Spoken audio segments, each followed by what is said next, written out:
الحمدللہ والصلاة علی رسول اللہ اما بعد فاعوذ باللہ من الشیطان الرجیم بسم اللہ الرحمن الرحیم یا ایہا الذین آمنوا اوفوا بالعقود احلت لکم بہیمۃ الانعام الا ما یتلی علیکم غیر محل الصید وانتم حرم ان اللہ یحکم ما یرید صدق اللہ العظیم۔ سامعین ذی قدر، آج سورۃ المائدہ سے ہم ابتدا کریں گے۔ اس کا نام سورہ مائدہ اس وجہ سے ہے کہ حضرت عیسیٰ علیہ السلام کے حواریوں نے یہ مطالبہ کیا کہ جس طرح بنی اسرائیل کے لیے اللہ سبحانہ و تعالیٰ نے من و سلوہ اتارا، اسی طرح ہمارے لیے بھی آسمان سے کوئی دسترخوان اترنا چاہیے۔ تو اس واقعے کا ذکر اس سورہ مبارکہ میں ہے، اس وجہ سے اس سورت کو سورہ مائدہ کہا جاتا ہے۔ ابتداً اللہ سبحانہ و تعالیٰ نے اپنے عہدوں کو پورا کرنے کا حکم دیا کہ اے ایمان والو، معاہدوں کو پورا کیا کرو، جو عہد بھی کرو اس کو پورا کیا کرو۔ اللہ سے جو عہد ہوا اس کو بھی پورا کرو، اللہ کے رسول سے جو عہد کیا گیا اس کو بھی پورا کرو، اور اپنے معاشرے میں بھی جس سے جو عہد کرتے ہو اس کو پورا کیا کرو۔ احلت لکم بہیمۃ الانعام الا ما یتلی علیکم غیر محل الصید وانتم حرم۔ اللہ سبحانہ و تعالیٰ نے یہاں پہ جو حلال جانور ہیں ان کا ذکر کیا کہ جو چوپائے ہیں، گائے ہے، بھیڑ ہے، بکری ہے، یا اس طرح کے جو جانور ہیں وہ اللہ سبحانہ و تعالیٰ نے حلال قرار دیے، اور ساتھ یہ بھی فرمایا کہ جب تم احرام کی حالت میں ہو تو اس وقت جانوروں کا شکار نہ کیا کرو۔ اس وقت تم احرام کی حالت میں ہوتے ہو، اس وقت اللہ سبحانہ و تعالیٰ نے جو تمہیں حج اور عمرے کے احکامات دیے صرف انہی تک رہا کرو، اس وقت تم شکار نہ کیا کرو۔ پھر اس سے آگے فرمایا وَلَا يَجْرِمَنَّكُمْ شَنَآنُ قَوْمٍ أَن صَدُّوكُمْ عَنِ الْمَسْجِدِ الْحَرَامِ أَن تَعْتَدُوا۔ کیا بہترین حکم دیا اللہ سبحانہ و تعالیٰ نے۔ صلح حدیبیہ کے موقع کے اوپر جب معاہدہ ہو گیا، صلح ہو گئی حدیبیہ کے موقع کے اوپر، اس کے بعد اب صحابہ کرام کو حکم دیا جا رہا ہے کہ اور کسی قوم کے ساتھ تمہاری یہ دشمنی کہ انہوں نے تمہیں مسجد حرام سے روکا، تمہیں اس بات پر آمادہ نہ کرے کہ تم ان پر زیادتی کرو، یعنی کہ جو صلح تمہاری ہوئی اور جو اس کی شکیں ہیں ان کو پورا کرو، اور اس وجہ سے کہ ان لوگوں نے تمہیں عمرہ نہیں کرنے دیا، تمہیں جو ہے احرام جو ہے وہ حرم سے باہر ہی کھولنے پڑے، اور تمہیں قربانی کرنی پڑی، تمہیں طواف کرنے کی اجازت نہیں دی گئی۔ اس غصے کی وجہ سے تم اس معاہدے کی خلاف ورزی کرو، اس صلح کی خلاف ورزی کرو، یا کسی قسم کی کوئی زیادتی کرو۔ صحابہ کرام کو اس سے منع کر دیا گیا۔ دیکھیں اللہ سبحانہ و تعالیٰ نے دین اسلام میں کتنا اعتدال رکھا کہ وہ قوم جنہوں نے بہت سخت جو ہے وہ شکیں اور بہت سخت جو ہے وہ انہوں نے شرطیں لگائیں اور صلح کی، لیکن اس کے باوجود فرمایا جا رہا ہے کہ ان کے ساتھ بھی تم نے زیادتی نہیں کرنی۔ فرمایا حرمت علیکم المیتۃ والدم ولحم الخنزیر وما اہل لغیر اللہ بہ والمنخنقۃ۔ یہ وہ چیزیں بیان کی جا رہی ہیں جو حرام ہیں۔ فرمایا مردار ہے، خون ہے، خنزیر کا گوشت ہے، وہ چیز ہے جس پہ غیر اللہ کا نام لیا جائے اللہ کے علاوہ کسی چیز کا۔ اسی طرح وہ جانور جو گلا گھٹنے سے مر جائے، جو چوٹ لگنے سے مر جائے، جو گر کر مر جائے، جو دوسرے جانور کے سینگ مارنے سے مر جائے۔ اسی طرح وہ جانور جس کو درندے چیر پھاڑ کر کھا جائیں، اور اسی طرح وہ جانور جس کو درندے چیر پھاڑ کر کھا جائیں اور اس کو تم ذبح نہ کر سکو، یہ سارے کی ساری چیزیں حرام ہوں گی، ان کا کھانا جائز نہیں ہے، حلال نہیں ہے۔ اسی طرح فرمایا وما ذبح علی النصب، اور بتوں کی قربان گاہ پہ جو جانور ذبح کیے جاتے ہیں۔ بے شک ذبح جو ہے اپنے طریقے سے کیا جائے، لیکن اگر بتوں کی قربان گاہ، یہ اس زمانے میں جو بت رکھے ہوتے تھے مشرکین نے، ان بتوں کے سامنے ایک ان کی قربان گاہ بنا دیا کرتے تھے، پھر جو شخص بھی ان بتوں کے نام قربانی کرتا وہ اس قربان گاہ پر آ کر وہ جانور ذبح کیا کرتا تھا۔ اللہ نے اس کو بھی حرام قرار دیا۔ وَأَن تَسْتَقْسِمُوا بِالْأَزْلَامِ، اور اسی طرح جوئے کے تیر، اس سے جو ہے چیزوں کو تقسیم کرنا، گوشت کو تقسیم کرنا، یہ اس وقت کا ایک رواج تھا کہ اونٹ ذبح کیا اور پھر تیر جو تھے وہ ان کے ذریعے قرآن اندازی کی، حصوں کے نام لکھے، پھر وہ لکھ کے جس کے نام جو قرہ آ گیا، جو تیر آ گیا، اس کا وہی حصہ ہوگا۔ کسی کا زیادہ حصہ آ جاتا، کسی کا کم آ جاتا، کسی کا بالکل ہی کوئی حصہ نہ آتا گوشت کا، تو اللہ سبحانہ و تعالیٰ نے اس سے بھی منع فرما دیا۔ اس سے آگے فرمایا الیوم اکملت لکم دینکم واتممت علیکم نعمتی ورضیت لکم الاسلام دینا، کہ اللہ سبحانہ و تعالیٰ نے دین اسلام کو مکمل فرما دیا۔ سیدنا فاروق اعظم رضی اللہ تعالیٰ عنہ سے ایک یہودی کہنے لگا کہ یہ آیت کریمہ اگر تورات میں ہوتی، ہمارے پیغمبر کے اوپر نازل ہوتی، تو ہم اس دن عید مناتے۔ نبی کریم صلی اللہ علیہ وسلم کے جانثار صحابی سیدنا فاروق اعظم رضی اللہ تعالیٰ عنہ نے فرمایا کہ مجھے اچھی طرح یاد ہے، وہ یوم عرفہ کا دن تھا اور اس وقت یہ آیت کریمہ نازل ہوئی، اور اللہ نے فرمایا کہ آج کے دن ہم نے تمہارے لیے تمہارے دین کو مکمل کر دیا اور تمہارے اوپر اپنی نعمت کو مکمل کر دیا، تمام کر دیا، تام کر دیا اپنی نعمت کو، اور فرمایا وَرَضِيتُ لَكُمُ الْإِسْلَامَ دِينًا، اللہ نے تمہارے لیے دین اسلام کو پسند کیا، اللہ نے دین کو مکمل کیا، اپنی نعمت کو تام کیا، اللہ نے تمہارے لیے دین اسلام کو پسند کیا۔ یعنی کہ یہ ساری چیزیں اللہ سبحانہ و تعالیٰ نے صحابہ کرام کے لیے، اس امت کے لیے پسند فرمائیں، تو ہمیں اس دین اسلام کی قدر کرنی چاہیے۔ اس سے آگے اہل کتاب کے ذبیحے اور اہل کتاب سے شادی کا حکم بتایا گیا کہ اہل کتاب کا ذبیحہ بھی حلال ہے اور اہل کتاب عورتوں سے نکاح کرنا بھی جائز ہے، لیکن مناسب یہی ہے کہ چونکہ موجودہ زمانے میں یہ جو اہل کتاب ہیں، ان میں سے بھی اکثر لوگ وہ ایک قسم کے دہریے ہیں اور ان کو اپنے دین، مذہب، کتاب، تورات، انجیل کا کچھ معلوم نہیں ہوتا، تو اس چیز سے بچنا چاہیے، احتیاط کرنی چاہیے۔ تو دوسرا جو نکاح کی جہاں تک بات ہے، اس میں تو بہت زیادہ احتیاط کرنی چاہیے، کیونکہ وہ جو اہل کتاب عورت ہے، پھر اس نے ہی آپ کی اولاد کی تربیت کرنی ہے، آپ کے بچوں کو پڑھانا ہے، بڑا کرنا، ان کے نظریات، ان کے عقائد کو بنانا ہے، تو اس لیے اس سے حد المقدور جو ہے وہ کوشش کرنی چاہیے کہ انسان ان چیزوں سے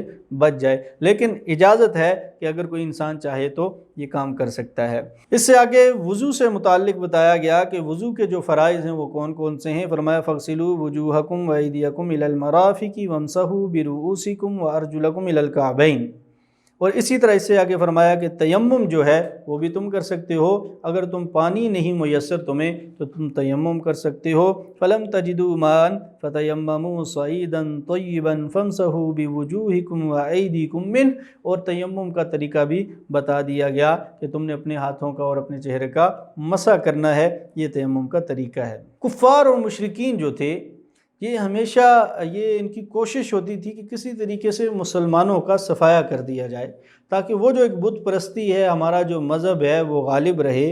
تو اس چیز کا اللہ سبحانہ و تعالیٰ نے ذکر کیا، فرمایا یا ایھا الذین آمنوا اذکروا نعمت اللہ علیکم اذ ہم قوم ان یبسطوا الیکم ایدیہم، کہ جب کچھ لوگوں نے یہ ارادہ کر لیا تھا کہ وہ تم پر دست درازی کریں، فکف ایدیہم عنکم، تو اللہ سبحانہ و تعالیٰ نے تمہیں نقصان پہنچانے سے ان کے ہاتھوں کو اللہ سبحانہ و تعالیٰ نے روک لیا۔ بہت سے واقعات مفسرین نے لکھے ہیں۔ ایک جنگ سے واپسی کے موقع پر حضور نبی کریم صلی اللہ علیہ وسلم اور صحابہ کرام نے ایک جگہ پڑاؤ ڈالا، ظہر کی نماز ادا فرمائی، تو اس وقت مشرکین نے، کفار نے یہ ارادہ بنایا کہ ہم ان مسلمانوں پر اس نماز کی حالت میں اگر حملہ کر لیتے تو ہم مسلمان ختم ہو سکتے تھے، مسلمانوں کے اوپر ہم غلبہ پا سکتے تھے، کیونکہ کبار صحابہ کرام اور نبی کریم صلی اللہ علیہ وسلم اس وقت اس نماز میں موجود تھے۔ تو اللہ سبحانہ و تعالیٰ نے پھر حضور نبی کریم صلی اللہ علیہ وسلم کو وحی کے ذریعے اطلاع فرمائی۔ پھر جو عصر کی نماز ادا کی گئی تو وہاں پر وہ صلاۃ الخوف ادا کی گئی کہ ایک امام کے پیچھے دو گروہ بنے، ایک گروہ نے پہلے نماز ادا کی، پھر دوسرے نے، اور پھر دونوں نے اپنی اپنی نماز مکمل فرمائی، تو اللہ سبحانہ و تعالیٰ نے صحابہ کرام کو محفوظ فرمایا۔ اس کے علاوہ اور بھی بہت سے واقعات مفسرین نے لکھے، لیکن یہ جو بات ہے کہ مشرکین وہ یہ چاہتے ہیں کہ کسی طریقے سے دین اسلام کے نام لیوا وہ دنیا سے مٹ جائیں، ختم ہو جائیں۔ فرمایا وَلَقَدْ أَخَذَ اللَّهُ مِيثَاقَ بَنِي إِسْرَائِيلَ، یہ بنی اسرائیل کے میثاق کا ذکر کیا جا رہا ہے۔ وَبَعَثْنَا مِنْهُمْ اثْنَيْ عَشَرَ نَقِيبًا، کہ اللہ سبحانہ و تعالیٰ ان کے جو 12 قبیلے تھے ان کے 12 نگران مقرر فرمائے۔ وَقَالَ اللَّهُ إِنِّي مَعَكُمْ، اور اللہ نے یہ بھی فرمایا موسیٰ علیہ السلام کے ذریعے کہ میں بھی تمہارے ساتھ ہوں، یعنی 12 قبیلوں کا ایک ایک سردار، اور پھر فرمایا کہ میں بھی تمہارے ساتھ ہوں۔ فرمایا لَئِنْ أَقَمْتُمُ الصَّلَاةَ وَآتَيْتُمُ الزَّكَاةَ وَآمَنْتُمْ بِرُسُلِي وَأَزَّرْتُمُوهُ وَأَقْرَضْتُمُ اللَّهَ قَرْضًا حَسَنًا پھر یہ آگے صفات بیان فرمائیں کہ یہ صفات تمہیں اپنانی پڑیں گی، اللہ تمہارے ساتھ ہوگا لیکن یہ صفات تمہیں اپنانی پڑیں گی۔ کون کون سی؟ کہ تم نماز جو ہے وہ قائم کرو، تم زکوٰۃ کو ادا کرو، اور تم اسی طرح رسولوں پہ ایمان لاؤ جو رسول اور پیغمبر بھیجے جا رہے ہیں، اور اسی طرح عزت سے ان رسولوں کا ساتھ بھی دو۔ وَأَقْرَضْتُمُ اللَّهَ قَرْضًا حَسَنًا، اور اللہ کو قرض حسنہ دو۔ مطلب کیا؟ کہ اللہ کے راستے میں جہاد کے لیے اگر چندہ مانگا جائے، تم سے مطالبہ کیا جائے تو اللہ کے راستے میں تم خرچ کرو۔ اسی طرح کسی غریب، کسی فقیر، کسی مسکین کی مدد کی ضرورت پیش آئے تو اس وقت تم اس غریب، مسکین، یتیم، فقیر کی مدد بھی کیا کرو۔ اللہ اس کے بدلے میں تمہیں کیا دے گا؟ لَأُكَفِّرَنَّ عَنْكُمْ سَيِّئَاتِكُمْ، اللہ فرماتے ہیں میں تمہارے گناہوں کا کفارہ کر دوں گا، تمہارے گناہوں کو معاف کر دوں گا، تمہارے گناہوں کو بخش دوں گا، اور تمہارے لیے جنت کا فیصلہ کر دیا جائے گا۔ یہ انہیں اللہ سبحانہ و تعالیٰ نے فرمایا، لیکن انہوں نے کیا کیا؟ فَبِمَا نَقْضِهِمْ مِيثَاقَهُمْ لَعَنَّاهُمْ وَجَعَلْنَا قُلُوبَهُمْ قَاسِيَةً، اللہ فرماتے ہیں ان سے ہم نے عہد لیا تھا، ان کو بتایا یہ کام کرو، اللہ تمہارے ساتھ ہوگا۔ اللہ فرماتے ہیں انہوں نے عہد توڑ دیا، انہوں نے نماز قائم نہیں کی، انہوں نے زکوٰۃ ادا نہیں کی، انہوں نے رسولوں کی مدد نہیں کی، انہوں نے اللہ کے راستے میں خرچ نہیں کیا۔ اللہ نے پھر کیا کیا؟ اللہ نے اپنی رحمت سے ان کو دور کر دیا، لعناہم، اللہ نے ان کو اپنی رحمت سے دور فرما دیا اور ان کے دلوں کو سخت بنا دیا۔ ان کے دل سخت ہو گئے کہ پھر ان کے دلوں پہ کوئی بات اثر نہیں کرتی تھی۔ پھر اسی طرح نصارہ کا ذکر کیا گیا کہ وہ تو یہودیوں سے، بنی اسرائیل سے عہد کیا گیا، فَمَا وَمِنَ الَّذِينَ قَالُوا إِنَّا نَصَارَىٰ، پھر اسی طرح ہم نے جو نصارہ تھے، جو عیسائی تھے، اخذنا میثاقہم، ان سے بھی ہم نے جو ہے ایک میثاق لیا، فنسوا حظا مما ذکروا بہ، اللہ فرماتے ہیں انہوں نے بلا دی وہ نصیحت کا اکثر حصہ، انہوں نے بلا دیا جو ہم نے ان کو کیا تھا۔ یعنی کہ ان کو بھی اللہ سبحانہ و تعالیٰ نے یہی وہ فرمایا تھا کہ تم بھی نماز قائم کرو، زکوٰۃ ادا کرو، عیسیٰ علیہ السلام کا ساتھ دو، یہ ساری چیزیں ان کے ساتھ بھی عہد کیا گیا، لیکن انہوں نے اس عہد کو یاد نہیں رکھا، اس نصیحت کو یاد نہیں رکھا، عیسیٰ علیہ السلام کی ان تعلیمات کو نہیں مانا۔ اللہ فرماتے ہیں فَأَغْرَيْنَا بَيْنَهُمُ الْعَدَاوَةَ وَالْبَغْضَاءَ إِلَى يَوْمِ الْقِيَامَةِ، ہم نے پھر ان کے دلوں میں عداوت اور بغض قیامت تک ڈال دیا۔ یہی وجہ ہے کہ آج بھی آپ اگر عیسائیت مذہب کا جائزہ لیں تو ان کے کئی فرقے بنے ہوئے ہیں، اور جہاں پر وہ مسلمانوں کے دشمن ہیں وہیں پر وہ آپس میں بھی ایک دوسرے کی بڑی خار رکھتے ہیں اور بڑی دشمنی رکھتے ہیں۔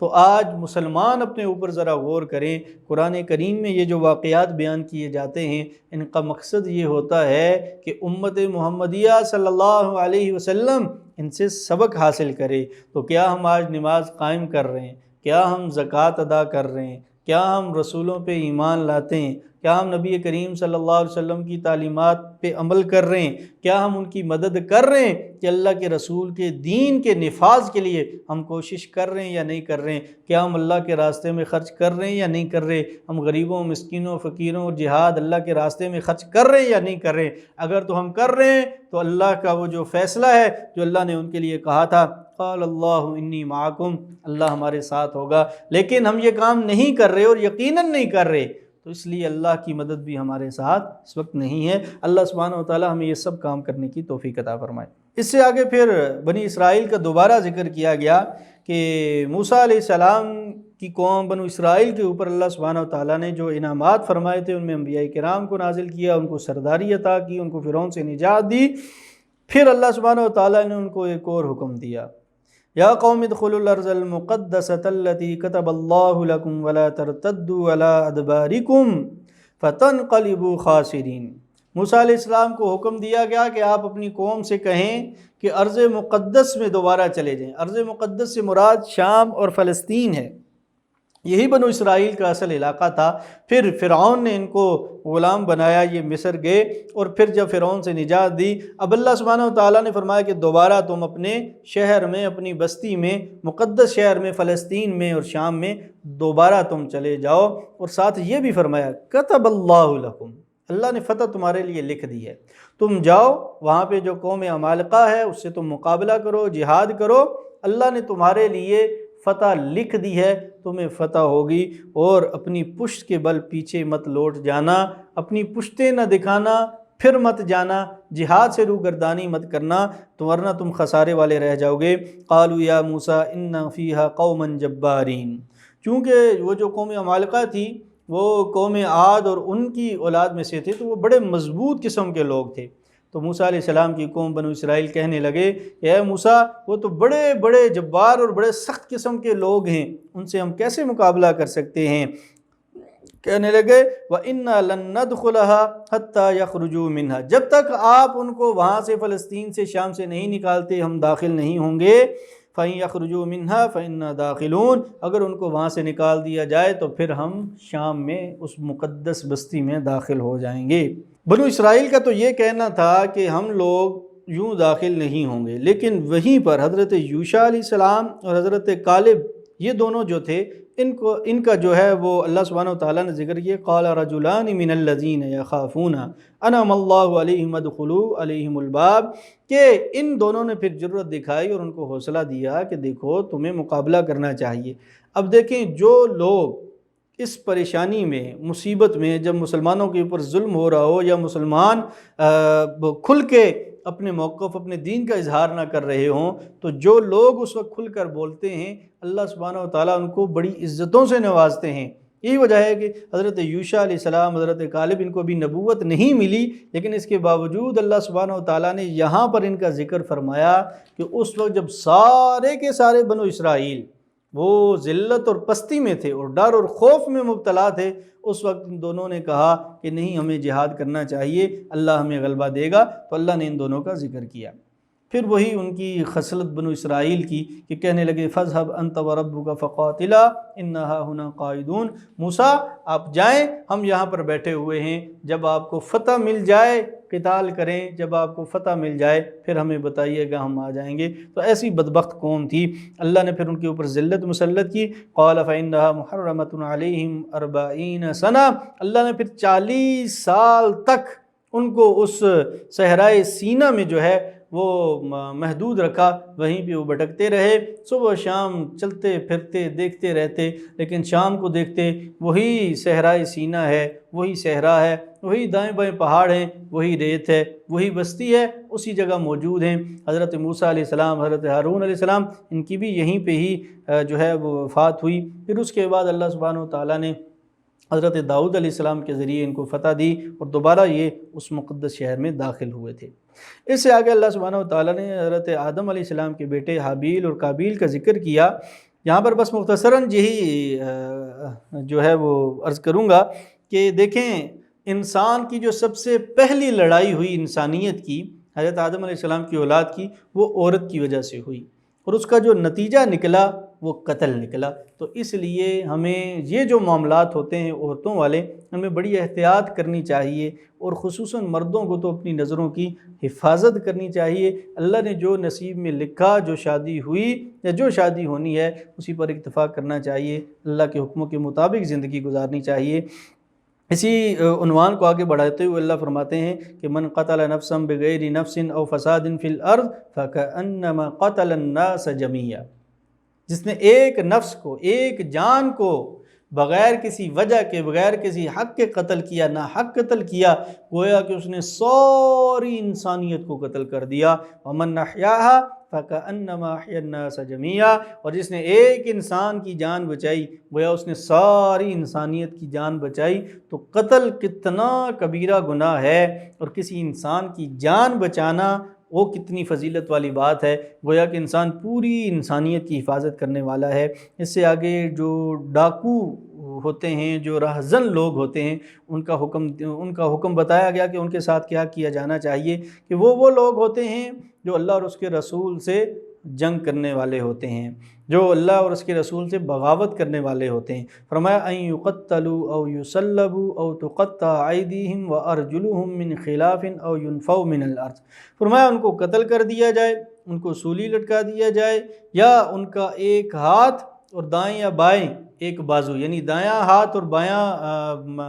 پاؤں، یا اسی طرح بایاں ہاتھ اور دایاں پاؤں یہ مخالف سمت میں کاٹ دیے جائیں۔ یہ ڈاکو کی سزا اللہ سبحانہ وتعالیٰ نے بیان فرمائی۔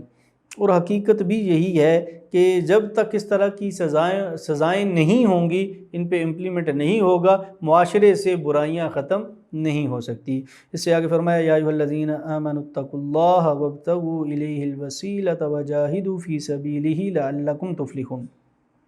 فرمایا اے ایمان والو، اللہ کا ڈر اپنے دلوں میں بٹھاؤ، تقوی اختیار کرو، اللہ کا خوف، اللہ کا ڈر اپنے دل میں بٹھاؤ، اور وابتغوا الیہ الوسیلہ،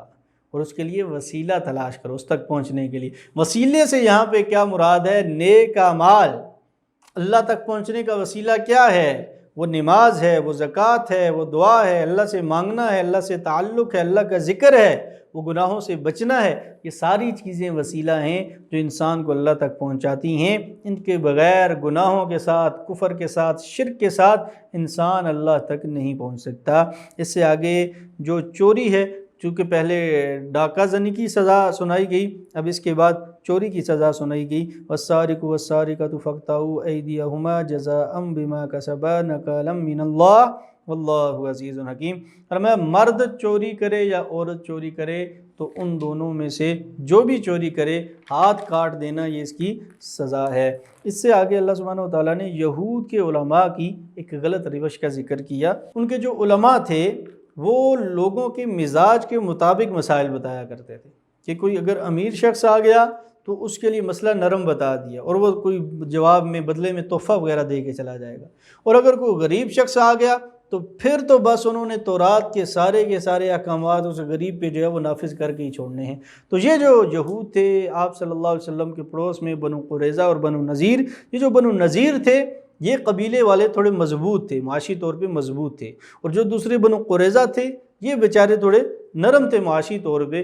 تو یہود علماء جو ہے بنو نذیر کے لیے الگ قوانین رکھے ہوئے تھے، اور جو بنو قریظہ تھے ان کے لیے بڑے سخت قسم کے فیصلے اور سخت قسم کی جو ہے وہ چیزیں رکھی ہوئی تھیں۔ تو یہ کرتے تھے کہ بعض اوقات وہ آپ صلی اللہ علیہ وسلم کے پاس بھی آ جاتے تھے فیصلہ کروانے کے لیے۔ یعنی کہ مثال کے طور پہ انہوں نے جو بچھڑے کو معبود بنایا تھا تو ان کو قتل کرنے کی سزا دی گئی تھی، اور بھی ان کو جو ہے بہت سی سزائیں ایسی تھیں جو تورات میں سخت تھیں۔ تو وہ یہ چاہتے تھے کہ اگر کوئی نرم سزا اسلام میں ملتی ہے تو پھر ہم وہاں سے فیصلہ کروا لیں۔ تو اللہ سبحانہ و تعالیٰ فرماتے ہیں کہ سماعون للکذب اکالون للسحت، کہ بہت زیادہ جھوٹ سننے والے ہیں یہ لوگ، اور حرام کھانے والے ہیں۔ یہ ہدیے، یہ تحفے، یہ ساری چیزیں یہ لیتے رہتے ہیں، اور جھوٹ قسم کے کہتے رہتے ہیں، اللہ پہ بہتان باندھتے رہتے ہیں کہ یہ تورات کا حکم ہے، یہ تورات کا حکم ہے، یہ تورات کا حکم ہے، حالانکہ وہ تورات کا حکم نہیں ہوتا۔ پھر فرمایا وَكَيْفَ يُحَكِّمُونَكَ، یہ آپ صلی اللہ علیہ وسلم کو کیسے اپنے درمیان حکم اور فیصل مقرر کر لیتے ہیں۔ وَعِنْدَهُمُ التَّوْرَاۃ، حالانکہ ان کے پاس کتاب موجود ہے، تورات موجود ہے، فِيهَا حُكْمُ اللَّهِ، اس میں اللہ کا حکم ہے، اس میں اللہ کے احکامات ہیں، شریعت موسوی ہے پوری۔ اس کے باوجود وہ نرمی کے لیے کہ کوئی نرم حکم نرم مل جائے، بس اپنے جان چھڑانے کے لیے وہ نبی کریم صلی اللہ علیہ وسلم کے پاس آتے ہیں۔ حقیقتاً وہ آپ صلی اللہ علیہ وسلم سے مودت یا محبت کے طور پر نہیں آتے فیصلہ کروانے کے لیے، بلکہ وہ اپنے فیصلوں میں نرمی چاہنے کے لیے آپ صلی اللہ علیہ وسلم کے پاس آتے ہیں۔ اس سے آگے فرمایا کہ ہم نے تورات جو ہے اس میں جو ہے وہ ہدایت تھی اور وہ نور والی کتاب تھی، اور اس میں اللہ سبحانہ و تعالیٰ نے احکامات نازل فرمائے۔ وَمَن لَّمْ يَحْكُم بِمَا أَنزَلَ اللَّهُ، اللہ نے جو نازل کیا اس کے مطابق جو فیصلہ نہیں کرتا، فَأُولَٰئِكَ هُمُ الْكَافِرُونَ، وہ کافر ہے، فَأُولَٰئِكَ هُمُ الظَّالِمُونَ، وہ ظالم ہے، فَأُولَٰئِكَ هُمُ الْفَاسِقُونَ، وہ فاسق ہے۔ اللہ نے جو احکامات نازل کیے، جو حدود مقرر فرمائیں، جو حدود متعین فرمائیں، ہمیں چاہیے کہ ہم انہی حدود کو متعین کریں، انہی کے مطابق مجرموں کو سزا دیں۔ جو ایسا نہیں کرتے، اللہ فرماتے ہیں ایسے لوگ فاسق ہیں، کافر ہیں، ظالم ہیں۔ آج دیکھیں کتنے اسلامی ممالک ہیں جن میں حدود کا نفاذ موجود ہے، جس میں چوری کرنے پر ہاتھ کاٹ دیا جاتا ہے، جس میں بدکاری کرنے کے اوپر کوڑے لگائے جاتے ہیں، جس میں شادی شدہ شخص اگر بدکاری کرے تو اسے جو سنسار کر دیا جاتا ہے۔ یہ حدود کا نفاذ نہیں ہے۔ اللہ سبحانہ و تعالیٰ ہمارے حکمرانوں کو یہ ہدایت دیں، یہ توفیق دیں کہ وہ اللہ کی نازل کردہ حدود، اللہ کے نازل کردہ احکامات کو انسانوں کے اوپر نافذ کریں۔ اس سے آگے فرمایا یا ایھا الذین آمنوا لا تتخذوا اليہود والنصارى اولیاء، فرمایا اے ایمان والو، یہود اور نصارہ، یہودی اور عیسائی، ان کو اپنا دوست مت بناؤ۔ اپنا دلی محبت ان کے ساتھ نہ رکھا کرو، ان کے ساتھ تم جو ہے وہ دلی لگاؤ نہ رکھا کرو، بعضهم اولیاء بعض، کہ ان میں سے بعض کے دوست ہو سکتے ہیں، یہودی اور عیسائی تو آپس میں دوست ہو سکتے ہیں، عیسائی اور یہودی تو آپس میں دوست ہو سکتے ہیں، لیکن مسلمان اور یہودی دوست نہیں ہو سکتے، مسلمان اور عیسائی دوست نہیں ہو سکتے، وہ لوگ کبھی بھی مسلمانوں کے خیر خواہ نہیں ہیں۔ فرمایا وَمَن يَتَوَلَّهُم مِّنكُمْ فَإِنَّهُ مِنْهُمْ، کتنی سخت وعید ہے۔ اللہ فرماتے ہیں کہ تم ان سے محبت اور مودت اور یہ پیار کا تعلق اگر رکھو گے، ایسا اگر کوئی شخص کرے گا تو اللہ کے نزدیک تو پھر وہ انہی میں شمار ہوگا۔ اس لیے یہود سے، نصارہ سے، ان کی تہذیب سے، ان کی جو جتنی بھی معاملات ہیں ان سے محبت نہیں رکھنی چاہیے۔ منافقین کا جہاں تک ذکر ہے تو ان کا بھی ذکر کیا، فرمایا فَتَرَى الَّذِينَ فِي قُلُوبِهِم مَّرَضٌ يُسَارِعُونَ فِيهِمْ يَقُولُونَ نَخْشَىٰ أَن تُصِيبَنَا دَائِرَةٌ، منافق لوگ جن کے دلوں میں مرض ہے وہ کیا کہتے ہیں؟ وہ کہتے ہیں، وہ لپک کے ان یہود اور نصارہ کے پاس جاتے ہیں، اور کس لیے جاتے ہیں؟ یقولون نخشا، وہ یہ خوف کھاتے ہیں، یہ ڈر رکھتے ہیں، ان تصیبنا دائرہ، کہ ہمیں کوئی مصیبت نہ آ کر پکڑ لے۔ ہم یہود اور نصارہ کے ساتھ محبت اور دوستی اور مودت رکھیں گے، ان سے تعلقات رکھیں گے، تو کوئی مصیبت اور پریشانی آئے گی تو یہ ہمارا خیال رکھیں گے۔ آج دیکھ لیں پوری دنیا میں کیا ہو رہا ہے، مسلمانوں کے خلاف سب سے زیادہ متشدد جو طبقہ ہے وہ فرانسیسی ہیں۔ آپ صلی اللہ علیہ وسلم کے کارٹون بنانا ہوں، آپ صلی اللہ علیہ وسلم کی گستاخی ہو، مسلمانوں کے اوپر پابندیاں ہوں، حجاب کے اوپر پابندی ہو، نماز کے اوپر قدغنیں ہوں، فرانس میں یہ سب سے زیادہ ملتا ہے۔ لیکن چونکہ وہ ان کا مغرب کے جو ممالک ہیں ان کے اتحاد کا ایک رکن ہے، اس وجہ سے کوئی اسلامی ملک ان کے خلاف نہیں بولتا، سب ان سے تعلقات اچھے رکھنے کی کوشش کرتے ہیں، سب ان سے لپک کے، یہ جو قرآن نے کہا کہ یسارعون فیہم، کہ وہ لپک کے ان سے ملتے ہیں، ان کے پاس جاتے ہیں، تو یہ سارے اسلامی حکمران آج یہی کر رہے ہیں۔ اللہ ہمارے حکمرانوں کو ہدایت نصیب فرمائے اور اس منافقت سے بچنے کی توفیق نصیب فرمائے۔ اس سے آگے یہود کا ایک اور بہتان جو تھا اس کا ذکر کیا گیا کہ یہودی جو تھے یہ معاشی طور پہ مضبوط تھے مدینہ میں۔ جب نبی کریم صلی اللہ علیہ وسلم تشریف لائے، مسلمان مضبوط ہوئے، تو معیشت جو تھی وہ صحابہ کرام کے ہاتھوں میں آ گئی، یہودی جو معاشی طور پہ کمزور ہو گئے، تو نعوذ باللہ کہنے لگے کہ اللہ نے نعوذ باللہ بخل کیا، کہ اب اللہ نے ہم سے مال روک لیا، اب اللہ ہمیں مال نہیں دیتا۔ وقالت الیہود ید اللہ مغلولہ، یہ مغلولہ جو ہے یہ ایک کنایہ ہے کہ بخل سے، کہ نعوذ باللہ اللہ سبحانہ وتعالیٰ نے ان کو مال نہیں دیا، اور بخل کا وہ اس طرح کا انہوں نے ایک بہتان باندھا اللہ سبحانہ وتعالیٰ پہ۔ فرمایا غلت ایدیہم،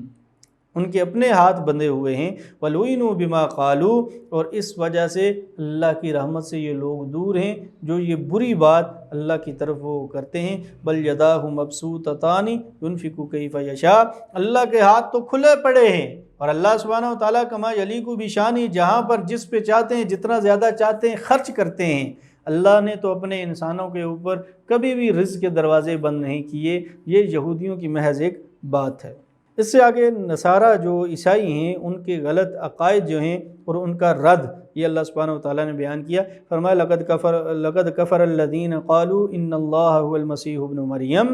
کہ جو لوگ کافر ہیں، جو کفر کرنے والے ہیں، وہ کیا کہتے ہیں؟ ان اللہ هو المسیح ابن مریم، کہ نعوذ باللہ اللہ وہی ہے جو مسیح ابن مریم ہے، یعنی عیسیٰ علیہ السلام کو اللہ قرار دیتے ہیں۔ وقال المسیح، حالانکہ مسیح علیہ السلام، حضرت عیسیٰ علیہ السلام، وہ کیا کہتے ہیں؟ یا بنی اسرائیل اعبدوا اللہ ربی وربکم،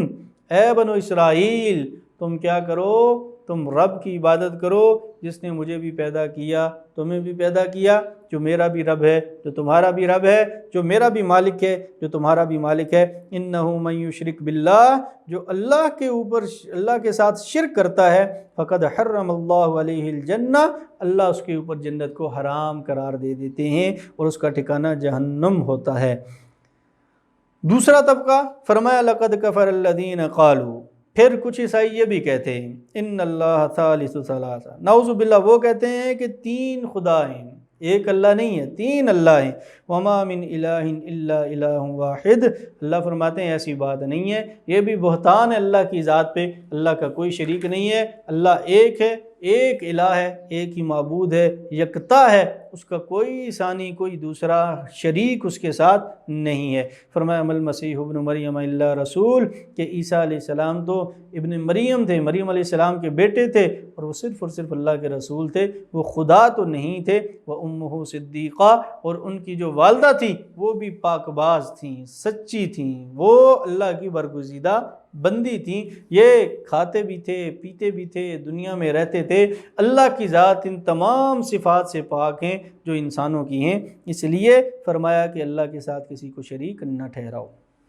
اب اس سورہ مبارکہ میں اللہ سبحانہ و تعالیٰ نے یہود کا بھی ذکر فرمایا اور عیسائیوں کا بھی ذکر فرمایا، مشرکین کا بھی ذکر فرمایا۔ اب آخر میں خلاصتاً اس چھٹے پارے کی جو آخری آیت کریمہ ہے، اس میں اللہ سبحانہ و تعالیٰ نے فرمایا کہ آپ دیکھیں گے کہ سب سے زیادہ مسلمانوں سے، ایمان والوں سے جو عداوت رکھتے ہیں وہ یہود ہیں، پھر فرمایا اس کے بعد مشرک ہیں، اور فرمایا جو عیسائی ہیں یہ نرم گوشہ رکھتے ہیں مسلمانوں کے بارے میں۔ اور یہی وجہ ہے کہ اس سے آگے 7واں پارہ شروع ہوتا ہے۔ اس کی شان نزول میں مفسرین کرام نے لکھا کہ جب مسلمانوں نے حبشہ کی طرف ہجرت کی، حضرت جعفر طیار رضی اللہ تعالیٰ عنہ نے، جو حضرت علی رضی اللہ تعالیٰ عنہ کے بڑے بھائی تھے، انہوں نے ایک فصیح اور بلیغ تقریر فرمائی نجاشی بادشاہ کے دربار میں، اور اس کے بعد بادشاہ نے ان کو اپنے ملک میں رہنے کی اجازت دی۔ جب نبی کریم صلی اللہ علیہ وسلم مدینہ ہجرت فرما گئے تو حبشہ سے یہ مسلمان بھی مدینہ تشریف لے آئے۔ اب نجاشی نے اپنے 30 علماء،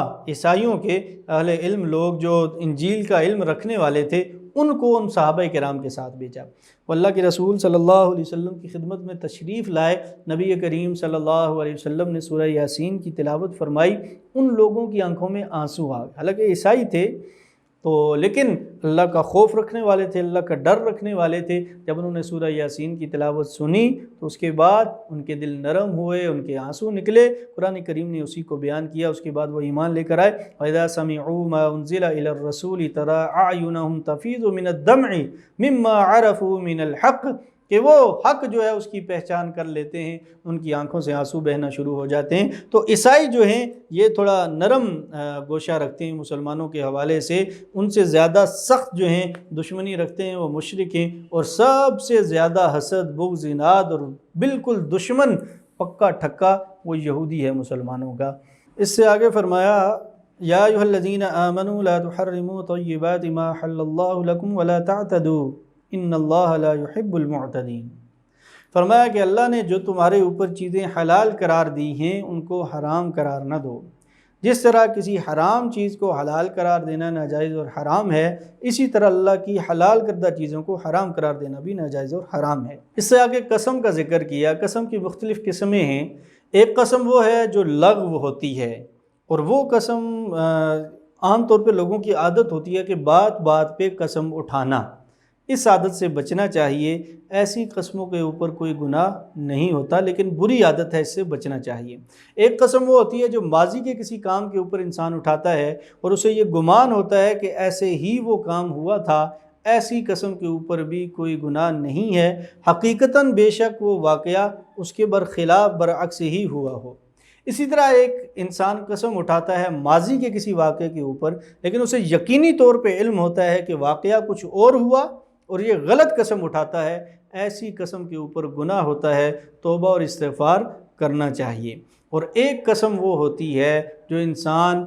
مستقبل کے کسی کام کے لیے اٹھاتا ہے کہ میں یہ کام کروں گا یا نہیں کروں گا، پھر اس قسم کی تفصیل یہ ہے کہ اگر کوئی حلال کام ہے تو وہ قسم پوری کرے، اگر کسی حرام کام کے اوپر قسم اٹھائی تو اس قسم کو توڑ دے اور کفارہ ادا کرے۔ کفارہ قرآن کریم نے بیان کیا کہ وہ 10 مساکین کو کھانا کھلائے یا کپڑا دے۔ اسی طرح اگر یہ کام نہیں کرتا یا پھر وہ غلام کو آزاد کرے، اگر یہ بھی نہیں کر سکتا تو پھر 3 دن کے روزے رکھے، یہ اس قسم کا کفارہ ہوگا جو وہ انسان نے اٹھائی۔ اس سے آگے شراب کا حکم بتایا گیا کہ اللہ سبحانہ وتعالیٰ نے شراب کو حرام قرار دیا۔ فرمایا یا ایھا الذین آمنوا انما الخمر والمیسر والانصاب والازلام، کہ اللہ سبحانہ وتعالیٰ نے شراب کو، جوئے کو، بتوں کے تھان کو، انصاب وہی نصب جو پیچھے گزرا کہ بتوں کے سامنے ایک ذبح خانہ وہ ہوتا تھا کہ جہاں پر بت کے نام کے اوپر وقف کیے گئے جانوروں کو ذبح کیا جاتا تھا وہ۔ فرمایا اسی طرح جوئے کے جو تیر ہیں یہ سارے کیا ہیں؟ رجس من عمل الشیطان فاجتنبوہ لعلکم تفلحون، یہ شیطان کے وار ہیں، شیطان کے تیر ہیں، نجس چیزیں ہیں، اس لیے اس سے مسلمانوں کو بچنا چاہیے، ان چیزوں کو استعمال نہیں کرنا چاہیے۔ پھر شراب کے بارے میں، ان چیزوں کے بارے میں بتایا، فرمایا انما یرید الشیطان ان یوقع بینکم العداوۃ والبغضاء،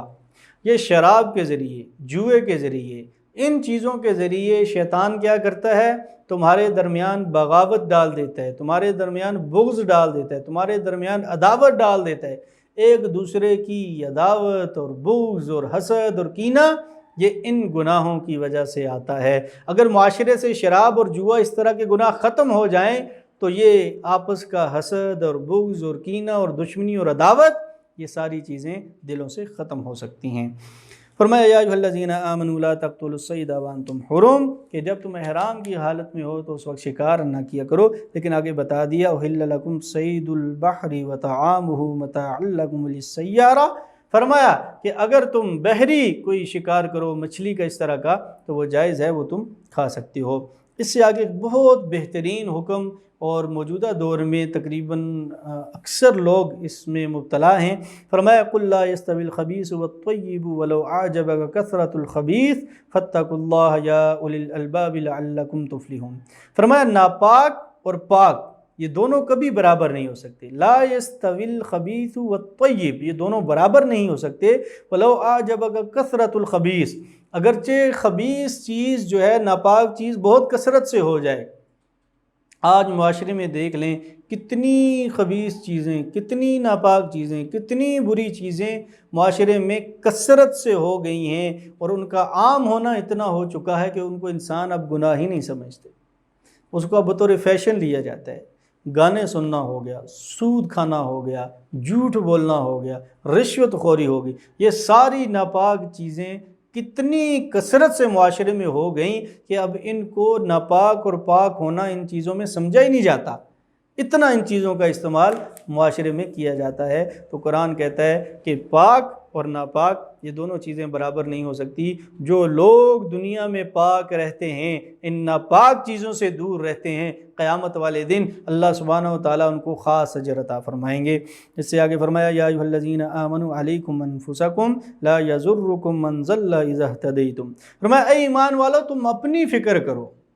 اگر تم ہدایت پر ہو تو تمہیں نقصان پہنچانے والے کوئی نقصان نہیں پہنچا سکتے۔ اللہ نے تمام انسانوں کو اپنی طرف جمع کرنا ہے، پھر اللہ سب کو بتا دے گا کہ جس نے دنیا میں جو جو عمل کیا ہوگا۔ اس سے آگے فرمایا کہ اگر تم مرنے کے قریب ہو تو اس وقت وصیت کر لیا کرو، اور وصیت کے اوپر گواہ بھی بنا لیا کرو۔ اس سے آگے حضرت عیسیٰ علیہ السلام کی قوم کا ذکر ہے کہ انہوں نے جو مطالبہ کیا تھا کہ اللہ سبحانہ و تعالیٰ ان کے لیے دسترخوان اتاریں، مائدہ اتاریں، اسی وجہ سے سورت کا نام سورۃ المائدہ ہے۔ فرمایا قال عیسیٰ ابن مریم اللہم ربنا انزل علینا مائدۃ من السماء تکون لنا عیدا لاولنا وآخرنا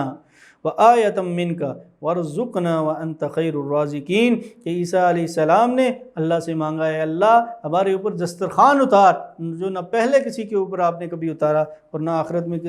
اس کے بعد کسی کے اوپر اترا ہو۔ قال اللہ سبحانہ و تعالیٰ نے فرمایا انی منزلها علیکم، میں اتاروں گا، تم نے مانگا میں دوں گا تمہیں، لیکن فمن یکفر بعد منکم، جو پھر اس کا انکار کرے گا، اس کے بعد اللہ کا کفر کرے گا، اللہ کے حکم کو نہیں مانے گا، عیسیٰ علیہ السلام کی تعلیمات کو نہیں مانے گا، فإنی اعذبہ عذابا لا اعذبہ احدا من العالمین، اس کو میں ایسا عذاب دوں گا کہ پھر وہ عذاب بھی کسی کو نہیں دیا گیا ہوگا پہلے۔